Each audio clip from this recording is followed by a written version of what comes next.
सूत जी ने कहा भाई भगवान की लीला अमोघ है, और बोले लीला से ही वो इस सृष्टि की उत्पत्ति, इसका पालन, इसका संहार सब कर देते हैं। और बोले जैसे जादूगर जब करामात दिखाता है तो स्वयं उसमें लिप्त नहीं होता, सबको बांध लेता है, तो सबको बांध लेगा लेकिन स्वयं उससे न्यारा रहेगा। बोले ऐसी ही भगवान की लीला है, ऐसे ही इसीलिए हम प्रभु को नट नागर कहते हैं। ये सब जो विस्तार है, जो सब पसारा है, बोले प्रभु की लीला है। बोले पसारा सब कर देते हैं, सबको बांध लेंगे उसमें, लेकिन स्वयं उससे न्यारे रहेंगे। सबको बांध लेंगे, सबको मोहित कर लेंगे, लेकिन स्वयं उससे न्यारे रहेंगे। और इस लीला का रहस्य जान कौन पाता है? बड़ी सुंदर बात कही है, सवेद धातु पदवीं परस्य दुरंत वीरस्य रथांग पाणे यो मायया संततयानुवृत्तया भजेत तत्पाद सरोज गंधम। चक्रपाणी भगवान की लीला और पराक्रम अनंत है। मेरे उनके स्वरूप को और उनकी लीला के रहस्य को वही जान सकता है जो नित्य निरंतर निष्कपट भाव से उनके चरण कमलों की गंध का सेवन करता रहे। और चरण कमलों की गंध का सेवन करने के लिए क्या आवश्यक है भाई? किसी भी प्रकार से ये मन भंवरा प्रभु के चरण कमलों पर मंडराता रहे। बोले जो नित्य निरंतर निष्कपट भाव से प्रभु के चरण कमलों की गंध का सेवन करता रहता है और सेवा भाव से उनका चिंतन करता रहता है। चिंतन तो भगवान का कंस भी करता था, हिरण्यकश्यप भी करता था, तो बोले ऐसा चिंतन नहीं, कल्याण तो उनका भी हुआ, पर हमारा लक्ष्य केवल कल्याण नहीं है, हमारा लक्ष्य है जीवन कैसे सुंदर हो, ये जीवन रूपी पुष्प कैसे प्रभु को चढ़ाया जाए। क्योंकि सेवा भाव से उनके चरण कमलों का चिंतन करता रहता है, जो नित्य निरंतर। देखो कितना सुंदर भाव है कि नित्य निरंतर प्रभु के चरण कमलों का, उनके चरण कमलों की जो गंध है मेरे उसका सेवन करता रहता है।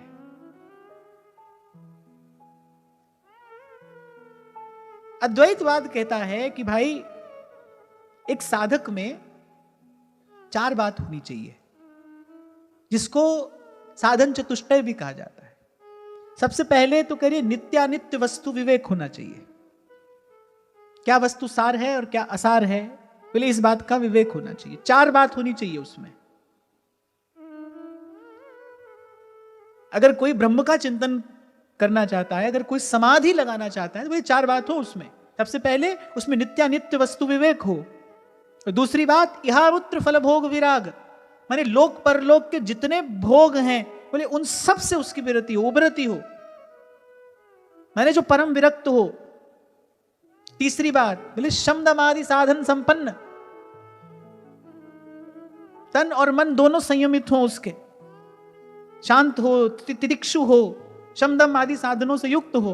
और चौथी बात मुमुक्षु हो, उसको इस संसार से पार जाने के अतिरिक्त और कोई कामना ना हो, बस वो एक ही बात चाहता हो कि किस प्रकार इस संस्कृति से मुक्त हो जाऊं। ये 4 बात हो तो फिर कोई ब्रह्मचिंतन का अधिकारी है, उसको कहीं जाकर वेदार्थ का प्रकाश प्राप्त होता है।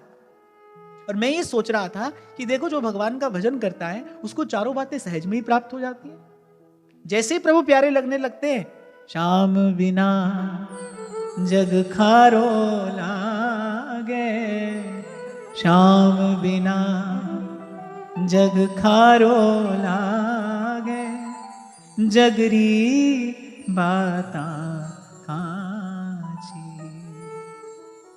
जैसे ही प्रभु प्यारे लगने लगेंगे, अच्छा भगवान का नाम सुनोगे, गाओगे, जपोगे, रटोगे, भगवान की कथा सुनोगे, धीरे धीरे यही तो होता है, भगवान मीठे लगने लगते हैं, मधुर लगने लगते हैं। और जैसे ही भगवान प्रिय लगे वैसी जो भी विजातीय वस्तु है वो अपने आप हट जाती है। इसलिए तो बार बार आपको कहता हूं भाई नाम जपो, जो अच्छा होगा, जो आपके लिए उचित होगा, जो साधन के अनुकूल होगा वो रह जाएगा, और बाकी नाम की कृपा से अपने आप छिटक जाएगा। आपको छोड़ना नहीं पड़ेगा, क्योंकि जब आप छोड़ोगे ना तो उसमें छोड़ने का अभिमान होगा, कहीं ना कहीं उसमें कर्तापन का अभिमान रहेगा, और वो कांटा चुभता रहेगा, वो आपको चैन लेने नहीं देगा, वो आनंद की अनुभूति होने नहीं देगा। हमसे कोई पूछे आपने कुछ छोड़ा? नहीं, कुछ भी नहीं छोड़ा, कुछ भी नहीं छोड़ा। प्रभु की जो इच्छा है वो है, जो नहीं है वो नहीं है। बस सीधी सी बात है। प्रभु को जो अच्छा लगता है वो है, जो नहीं लगता है वो नहीं है। हम कोई बोझ अपने सर पर रखना ही नहीं है कि हम क्या पकड़े क्या छोड़े। हमको गुरु ने सार की बात बता दी, सार भजन हरिवंश को, बस इस बात को पकड़ लो। इसको रहना होगा रहेगा, जाना होगा जाएगा। जीवन में भी ऐसा ही है भाई, कोई आ रहा है कोई जा रहा है, कोई प्रशंसा कर रहा है कोई निंदा कर रहा है। बोली सखी कह रही है, को निंदत को बंदत और वृथा बकत बहु तेरे। एक नाम की डोर पकड़ ली बस। तो मैं विचार कर रहा था कि देखो, अगर हम वैसे इन चारों बातों का विचार करें तो कितनी भारी भरकम बात है ये। पहले नित्यानित्य वस्तु विवेक हो, यहा मूत्र फल भोग विराग, क्षम दमादि साधन संपन्न और मुमुक्षा। क्योंकि वेद तो कहता है कि भाई ये चार बात हो तो फिर हमारे पास में आओ, फिर हम तुमको ब्रह्म चिंतन करना सिखाएंगे, फिर रास्ता देंगे हम तुमको। और यहां कोई कहीं भी कैसा भी किसी भी स्थिति से उठकर आ जाए, भगवान का दरबार सबके लिए खुला है। बस कोई दीन होकर आ जाए, कोई थक हार कर आ जाए, यह दरबार दीन को आदर।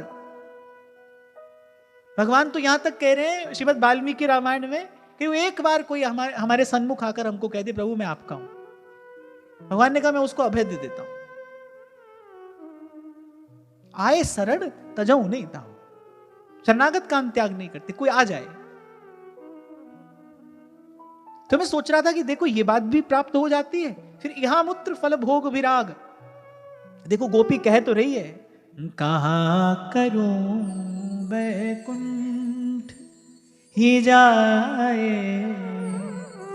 कहाँ करूं वैकुंठ ही जाए, जहां नहीं नंद जहां नहीं जसोदा, जहां नहीं गोपी ग्वाल न गाए, कहाँ करूं वैकुंठ ही जाए। व्यास जी कह रहे हैं, चारों मुक्ति कहाँ ले करिए,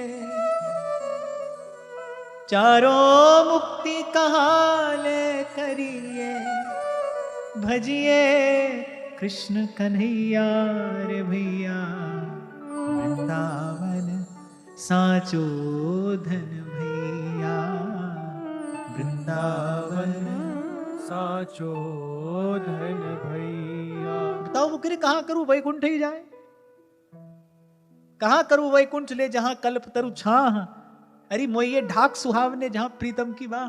तो दूसरी बात भी हो गई, यहां मूत्र फल भोग विराग। फिर तीसरी बात, शम दमादि साधन संपन्न हो, तन और मन का संयम हो उसके पास में। ऐसा उदाहरण कहीं मिलेगा? दुर्वासा अपनी जटा से काल कृत्या उत्पन्न करके कहते हैं कि मार डाले संबरीश को, कोई अपराध नहीं, निरपराध। भगवान का सुदर्शन चक्र भक्त की रक्षा में है, सदा तत्पर, तीनों लोकों में डोलते हैं दुर्वासा, कहीं त्राण नहीं मिलता। शरणागत वत्सल भगवान भी लौटा देते हैं। और वहां जब लौट कर आते हैं तो बड़े संकोच में महाराज कहते हैं, सुदर्शन चक्र से प्रार्थना करते हैं, यदि भगवान मुझ पर प्रसन्न है तो मुनि होई विगत श्रम सूला, अभी अभी इसी समय इनका कष्ट दूर हो जाए। कैसी तितिक्षा, कैसी क्षमा, कैसी दया, कैसी उदारता, जो अभी अभी केसों से खींच कर लेकर आया है।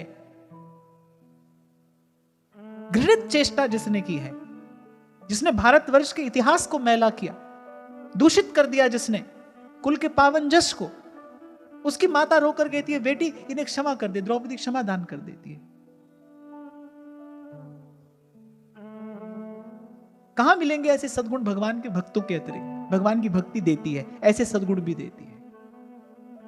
और चौथी मोक्षा, जो इस संसार के चक्र से पार जाना चाहता, और मैं कहूंगा कि भक्त यहां से भी आगे खड़ा हो जाता है। मुक्ति निरादर भगति लुभाने, अस विचारी हरि भगत सयाने, अस विचारी हरि भगत सयान। भक्ति यहां से भी कुछ पग आगे ले जाकर खड़ा कर देती है। तुकाराम जी महाराज अपने अभंग में कहते हैं कि हे पांडुरंग, मैं तो बार बार जननी के गर्भ में आने को तैयार हूं, यदि आप मुझे एक वचन दे दो कि हर जन्म में मुझे आपके भक्तों का संग मिलेगा। उनके संग उच्च स्वर से विठ्ठल विठ्ठल विठ्ठला माझा पांडुरंग विठ्ठला, विठ्ठल विठ्ठल विठ्ठला पांडुरंग विठ्ठला, विठ्ठल विठ्ठल विठ्ठला पांडुरंग विठ्ठला। हाँ गाओ गाओ। विठ्ठल विठ्ठल विठ्ठला पांडुरंग विठ्ठला, विठ्ठल विठ्ठल विठ्ठला पांडुरंग विठ्ठला, विठ्ठल विठ्ठल विठ्ठला माझा पांडुरंग विठ्ठला, विठ्ठल विठ्ठल विठ्ठला माझा पांडुरंग विठ्ठला, विठ्ठल विठ्ठल विठ्ठला पांडुरंग विठ्ठला, विठ्ठल विठ्ठल विठ्ठला पांडुरंग विठ्ठला, विठ्ठल विठ्ठल विठ्ठला पांडुरंग विठ्ठला, विठ्ठल विठ्ठल विठ्ठला पांडुरंग विठ्ठला, विठ्ठल विठ्ठल विठ्ठला पांडुरंग विठ्ठला, विठ्ठल विठ्ठल विठ्ठला पांडुरंग विठ्ठला, विठ्ठल विठ्ठल विठ्ठला माझा पांडुरंग विठ्ठला, विठ्ठल विठ्ठल विठ्ठला माझा पांडुरंग विठ्ठला।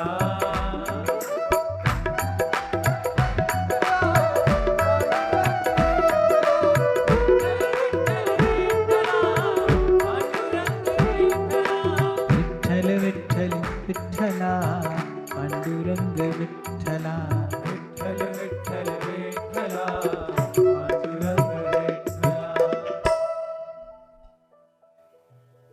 बाबा मलूकदास जी एक बात कहते हैं अपनी वाणी में, साचा तू गोपाल साच तेरा नाम है, साचा तू गोपाल साच तेरा नाम है, जहां जहां सुमिरन होए धन्य सो ठाम है,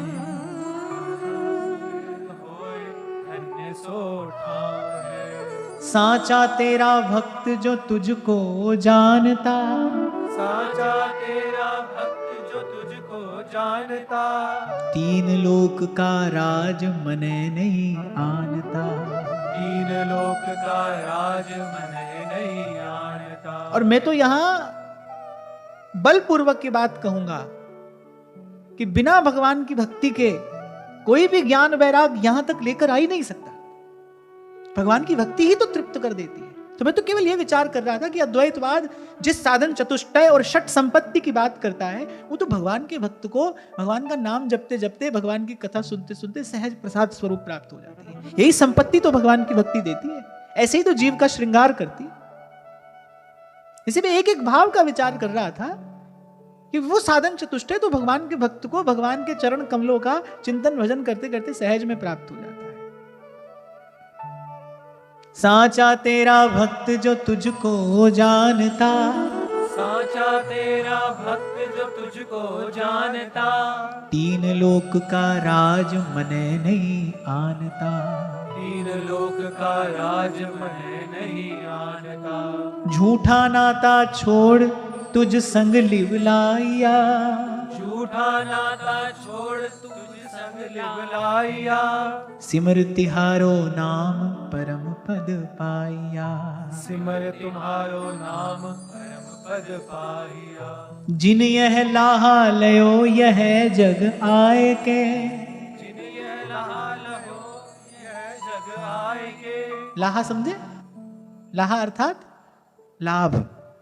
जिन यह लाहा लयो यह जग आए के, जिन यह लाहा लयो यह जग आए के, उतर गयो भव पार तेरो गुण गाय के। उतर गयो भव पार तेरो गुण गाय के। तू ही मात तू ही पिता तू ही हित बंधु है, तू ही मात तू ही पिता तू ही हित बंधु है, कहत मलूका दास बिना तुझ अंध है। कहत मलूका दास बिना तुझ अंध है। तो बस जिन यह लाहा लयो यह जग आए के, उतर गयो भव पार तेरो गुण गाय के। उतर गयो भव पार तेरो गुण गाय के। ये मीरा जी की जो ये घोषणा है ना, ये जो उन्होंने अपने शब्दों में घोषणा की है, इसके मूल में भक्ति की कृपा है, इसके मूल में वो परम अनुभूति है। गाया गाया हरि गुण गाया, काल व्याल सो बाची। माई रे माई सांवरे रंग राची, सांवरे रंग राची।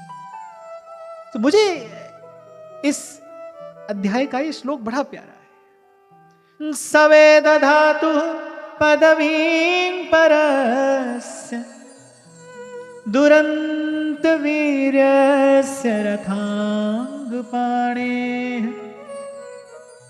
यो मायया संततयानुवृत्तया, भजेत तत्पाद सरोज गंधम। बोले ऐसे तो ब्रह्मादिक भी भगवान की लीला का पार नहीं पाते, उनकी लीला का रहस्य नहीं जानते। वो बोले जो निष्कपट भाव से सतत प्रभु के चरणारविंद की गंध का सेवन करता है, सेवा भाव से प्रभु के चरण कमलों का चिंतन करता है, उसके सामने से प्रभु ये पर्दा हटा देते हैं। और कल भी आपको मैं संकेत कर रहा था, जानत तुम्ही हुई जाई। भगवान कैसे हैं? घट घट वासी होते हुए भी सबसे न्यारे, सबके संग होते हुए भी सबसे न्यारे, सबसे निराले। फिर ऐसा ही भगवान का भक्त भी हो जाता है। क्यों? क्योंकि उसने अपने मन को रहने के लिए वो सुंदर ठौर दे दी है, प्रभु के चरण। हम गाते हैं ना, मन भंवरा थारे चरण कमल सो,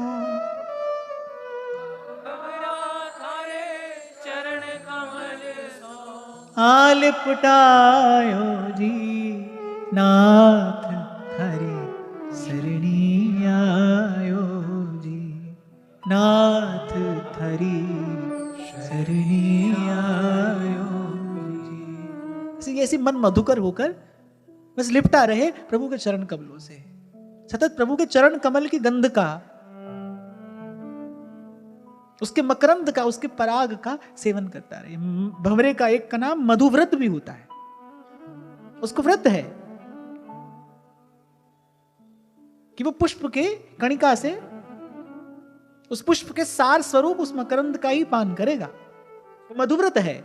ऐसे मन मधुव्रत हो जाए, सेवा भाव से प्रभु के चरण कमलों का चिंतन होता रहे। सेवा ना मिले तो फिर सेवा की इच्छा में रहिए। यदि किसी समय सेवा न मिले तो फिर सेवा की इच्छा में बने रहिए। सेवा की इच्छा भी बड़ी सुखद है। सहज आनंद बसे बैरागी। सेवा की लालसा हो, सेवा की इच्छा हो, सेवा की भावना हो, क्योंकि स्पष्ट करके कहा गया तो सेवा भाव से भजे तत्पाद सरोज गंधम, भज सेवायाम, भजे तत्पाद सरोज गंधम। जो सेवा भाव से उनके चरण कमलों का चिंतन करता है, उनके चरण कमलों की मकरंद का सेवन करता है। जब बहुत दीर्घ काल तक कोई दुर्गंध में रहे तो उसको दुर्गंध का अभ्यास हो जाता है। शरीर, ये जो तन और मन दोनों जो हैं, ये अभ्यास से ही आकार लेते हैं। शरीर को भी अभ्यास हो जाता है, मन को भी अभ्यास हो जाता है।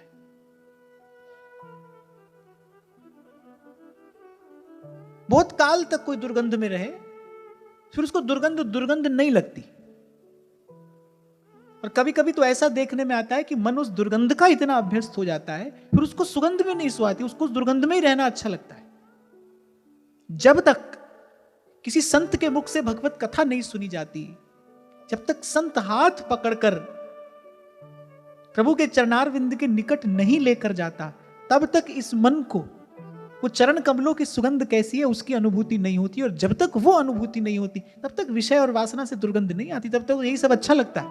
कहते सुनते कुछ भी रहो। क्यों सूरदास जी कहते हैं कि जब तक भीतर से कोई अनुभव नहीं होगा, तब तक ये बाहर का जो है बंधन ये टूटेगा नहीं, ये छूटेगा नहीं। और जब ये कहा जाता है ना बाहर का बंधन छूटेगा नहीं, क्योंकि बंधन ने आपको नहीं पकड़ा है, आपने बंधन को पकड़ा है। आप छोड़ोगे नहीं, जब तक भीतर कुछ मिलेगा नहीं, कोई अनुभव नहीं होगा, लौट लौट कर घूम घूम कर वहीं आओगे। जब तक प्रभु के चरण कमलों की उस मकरंद का, उस दिव्याति दिव्य, उस सुवास का, उस सौरस्य का अनुभव नहीं होगा, तब तक ये विषय वासना नहीं छूटेगी। और वहां तक जाना आपके मेरे सामर्थ्य नहीं है। वहां तक तो कोई ऐसो रे भेटे संत, मेरी लाहे सगली चिंत, ठाकुर स्यों मेरो रंग लाए। नहीं तो भाई पढ़े रे सगले वेद, नहीं चूके मन खेद, इक खिन ना धीरई मेरे घर के पंचा। ओ कोई ऐसो रे सुखदाई, जिस हरि की कथा सुनाई, जिस भेटे गति हो हमारी। क्षमा करना, पर यहां तक की यात्रा कोई अपने पांव पर चलकर नहीं कर सकता है बाप। सही कहा है किसी ने, ऊंची ड्योढ़ी मेरे सावरिया की, और मुंह से उतरो चढ़ो न जाए। जहां से आज चर्चा आरंभ हुई कि जब सूत जी ने भगवान के सब अवतारों का वर्णन किया, अवतार के मूल में ही क्या है? भगवान का आना। क्योंकि हम नहीं जा सकते वहां तक। सर्वम कुर्वन्ति भगवंतम न भजन्ति, हम नहीं जा सकते वहां तक, प्रभु ही आते हैं, एक एक का हाथ पकड़ते हैं। जब संत हाथ पकड़े, समझो प्रभु ने ही हाथ पकड़ा है। संत की वाणी ही वो मार्ग है जो उस देश तक लेकर जाएगी, जो पल्ली पार पहुंचाएगी। वो संत की वाणी तो है, गुरु का शब्द ही तो है, जो नौका है। कौन से जहाज पर चढ़कर पहुंचोगे वहां? नानक नाम जहाज है, चढ़े सूत्रे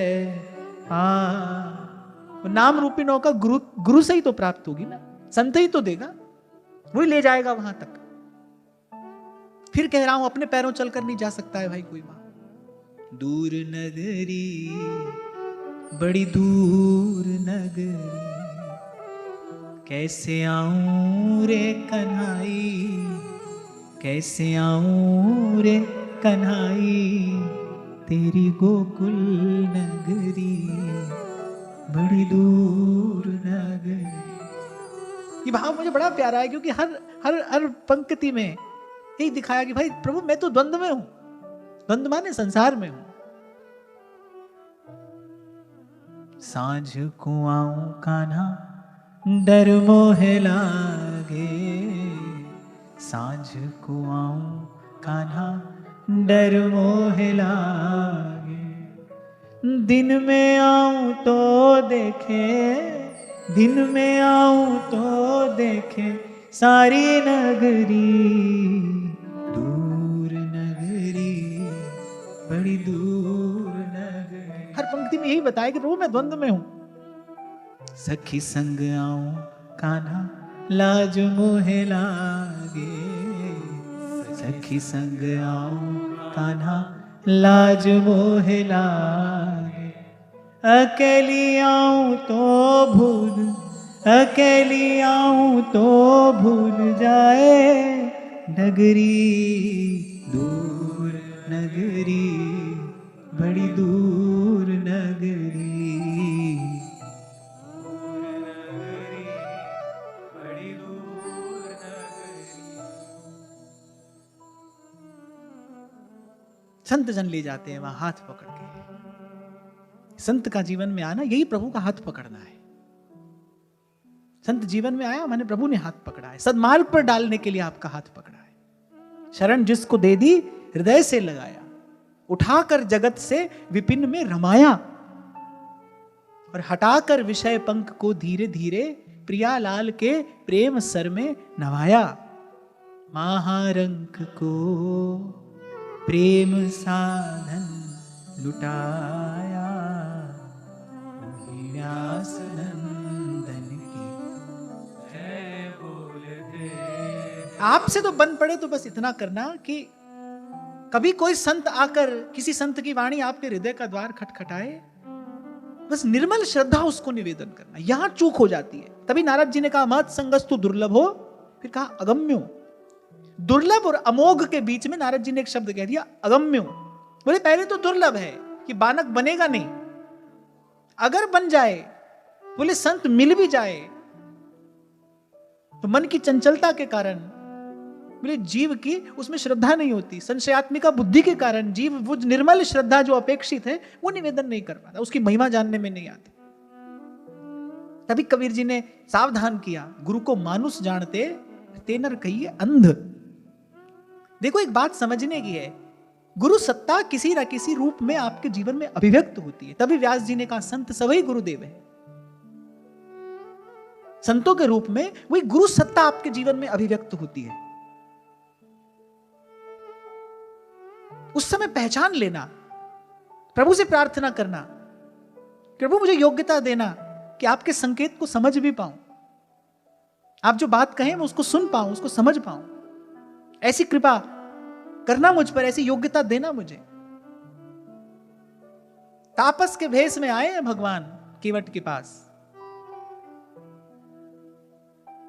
जटा जूटधारी श्री रघुनाथ जी और श्री लखनलाल जी हैं, जगदम्बा जानकी संग में है, तपस्वी का वेश है। केवट पहचान गया, हट पर अड़ गया। प्रभु को विलंब हो रहा है क्योंकि सांझ होने वाली है, गंगा पार जाना है। और केवट हंसकर कहता है प्रभु विलंब मैंने, विलंब तो आप कर रहे हैं। जितनी शीघ्र आप मुझे आज्ञा दे देंगे अपने चरण पखारने के, मैं आपको बैठा कर पार करा दूंगा, पर इसके बिना मैं आपको जाने नहीं दूंगा। चलो यहां तक भी बात समझ में आती है, क्योंकि केवट ने देखा है, केवट ने देखा है पहले किस प्रकार सब नर नारी लुंठित हो रहे हैं रघुकुल नायक के श्री चरणों में। यहां तक भी बात समझ में आती है। पर गंगा पार उतर जाने के बाद जब प्रभु उतराई देने लगते हैं, तब जब केवट कहता है कि मैंने तुझको पार किया है, तू मुझे पार करे। मैं जानता हूं प्रभु आप कौन है, आपका मेरा कार्य एक है, मैं गंगा पार कराता हूं, आप भव से पार कराते हैं। आपके पास तो देने के लिए मुद्रिका है, पर प्रभु मैं जब आपके घाट पर आऊंगा मेरे पास देने के लिए कुछ नहीं होगा, मैं आपको उतराई नहीं दे सकूंगा। तो आपकी मेरी ये उतराई उधार रही। जब घाट तेरे पर जब मैं आऊं तू मुझे पार करे। जाना था गंगा पार प्रभु केवट की नाव चढ़े। मैं जब जब इस प्रसंग का विचार करता हूं, चिंतन करता हूं, मुझे सबसे अधिक आनंद इसी भाव के विचार में आता है। केवट पहचान गया कि कौन है। ऐसी संत आ जाता है जीवन में, प्रभु की कृपा होगी। ये तो भारत भूमि है, ये तो कभी संतों से रिक्त नहीं रही, न रहेगी। इसलिए आपसे बार बार कहता हूं अपना जीवन पवित्र रखना, शुभ कर्म करते रहना, सेवा करते रहना, किसी का सहयोग करना, किसी के लिए साधक बनना। मन शुद्ध रहा तो कभी कोई संत आया तो आप पहचान जाओगे, श्रद्धा निवेदन करके कृतार्थ हो जाओगे। मीरा ने गिरधर गोपाल से यही तो कहा, प्रभु मैं कैसे पहचानूंगी मेरा गुरु कौन है, मैं तो कुछ जानती नहीं, मैं तो बिल्कुल अबोध हूं, कुछ भी नहीं जानती, मैं कहां जाऊंगी, किसे ढूंढूंगी। अंतर्यामी ने और अंतर में बैठकर संकेत ही तो किया था कि कल प्रातः काल जिस संत का दर्शन हो उसी के चरणों में अपना सर्वस्व न्यौछावर कर देना। अंतर्यामी ने भीतर बैठकर ही तो कहा था, वो भीतर का स्वर आप सुन पाए, अपनी अंतरात्मा की आवाज आप सुन पाए। इसके लिए आवश्यक है कि आपके भीतर बहुत कलुष ना हो, साफ सुथरा सा मन हो। इसलिए हरि नाम रटते रहना जब तक जब तक ये बानक ना बन जाए, जब तक पूरा सदगुरु न मिल जाए, तब तक प्रभु का नाम जपते रहना, सेवा करते रहना, सबके हित का ये सद्भाव मन में रखकर कुछ सेवा करते रहना। विश्वास करना जब गुरु आएगा, और ये तो मैं पहले दिन से आपसे कहता आया हूं, आप नहीं जाओगे गुरु के पास, गुरु आएगा। किसी विचार के रूप में आ जाएगा, शब्द के रूप में आ जाएगा, किसी भाव के रूप में आ जाएगा, पहले वही आएगा, आपके मन का द्वार खटखटाएगा। आप पहचान जाएं, आपकी आत्मा फिर किसी द्वंद्व में ना पड़े, कोई किंतु परंतु ना रह जाए मन में। उस क्षण आप पहचान जाएं, फिर ये संग अमोघ होगा। महत् संगस्तु दुर्लभो अगम्यो अमोघश्च, फिर ये अमोघ हो जाएगा।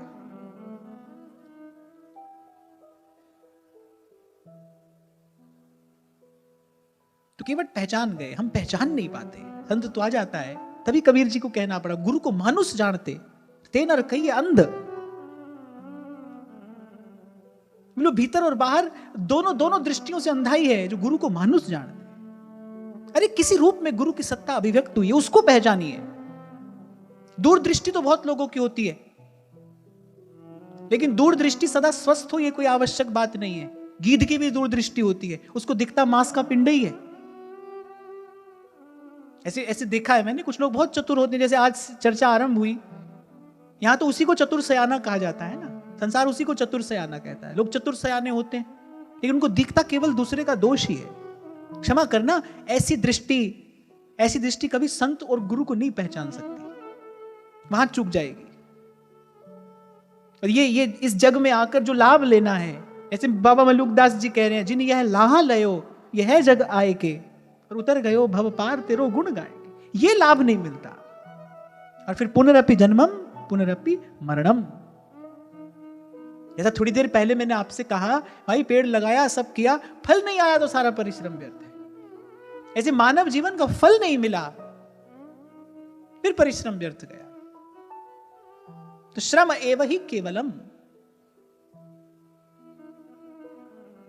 तो ऐसा मन बनाना है जो प्रभु के चरण कमलों के निकट बना रहे। यहां श्री सूत जी ने उन साधन संपन्न, क्योंकि सूत जी के सामने जो ऋषि बैठे हैं वो साधन चतुष्ट से संपन्न है, शम दम आदि षट संपत्तियां भी उनके पास में हैं।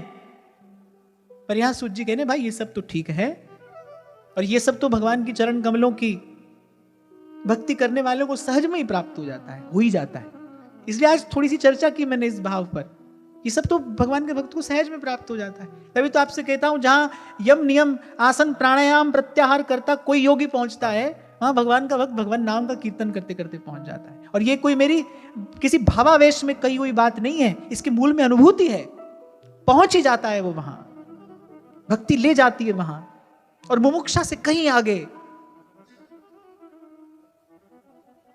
जहां धर्म नारथ न काम रुचि गति न चाहूं निर्वाण। देखो, जब कोई संसार चक्र से मुक्त होना चाहता है, तो भी कहीं ना कहीं बहुत गहरे में कहीं ना कहीं अपने सुख का विचार तो कर रहा है ना। भक्त इससे भी पार चला जाता है, कह रहे प्रभु जहां आप रखेंगे वहां मैं रहूंगा। जन्म जन्म रति राम पद, जन्म जन्म रति राम पद, यह वरदान न आगे सूत जी कहते, अथेह धन्या भगवंत इत्थम यद्वासुदेवे खिल लोकनाथ कुर्वन्ति सर्वात्मकमात्मभावम् न यत्र भूयः परिवर्त उग्रः। सूत जी ने कहा, शौनक आदि ऋषियों, आप सौभाग्यशाली हैं, आप धन्य हैं। क्यों? क्योंकि श्री कृष्ण को आप अपना समझते हैं। यहां सूत जी ने फिर एक संकेत किया है, बोले वही धन्य है, वही भाग्यशाली है जिसका प्रभु में अपनापन हो गया है, जिसकी आत्मीयता प्रभु में हो गई है। प्रातःस्मरणीय परम श्रद्धेय स्वामी श्री रामसुख दास जी महाराज अपने जीवन के अंतिम दिनों में यही बात बार बार कहते थे और कहलाते थे, मेरे नाथ, हे नाथ नहीं, मेरे नाथ। मेरे भगवान में अपनापन, स्वामी जी की एक पुस्तक भी है इसी शीर्षक से, भगवान में अपनापन। श्री सूत जी ने कहा आप धन्य हैं क्योंकि आपका श्री कृष्ण में अपनापन है, आपकी आत्मीयता है प्रभु में। यह है जो एक मन, और एक मन किसी एक को ही अपना मानेगा, या तो जगत को अपना मानेगा या जगतपति को अपना मानेगा, या तो माया के विषय में आत्मीयता होगी या मायापति में आत्मीयता होगी। सोई कवि को विद सोई रणधीरा, जो छल छाड़ भजै रघुवीर। संतों ने अपनी वाणी में इसी अपनेपन का ही उत्सव मनाया है। सूरदास जी कहते हैं, चक्र के धरण हार, गरुड़न के असवार, नंद के कुमार, मेरो संकट निवारो, मेरो संकट निवारो। गिरिवर कर धारो, गज ग्राहते उबारो, नाग को नाथन हार, मेरो प्राण प्यारो, मेरो संकट निवार। अब क्या वो जानते नहीं कि वो तो सबके हैं? तो फिर भी भक्त अपने अधिकार से कहता है, नहीं प्रभु आप मेरे हैं, मेरो प्राण प्यारो, मेरे तो गिरधर गोपाल और दूसरों न कोई। ऐसी आत्मीयता प्रभु में, अपनापन, प्रभु आप मेरे हैं। और मैं बड़ी विनम्रता पूर्वक आपको ये बात कह रहा हूं, हृदय की बात है, भाव की बात है, कोई उपदेश नहीं है, कि जैसे ही अपनापन प्रभु में होता है सारे बंधन टूट जाते हैं। उसी क्षण जीवन मुक्त हो जाता है। जिस क्षण बस प्रभु से ये तार जुड़ता है, प्रभु मेरे हैं।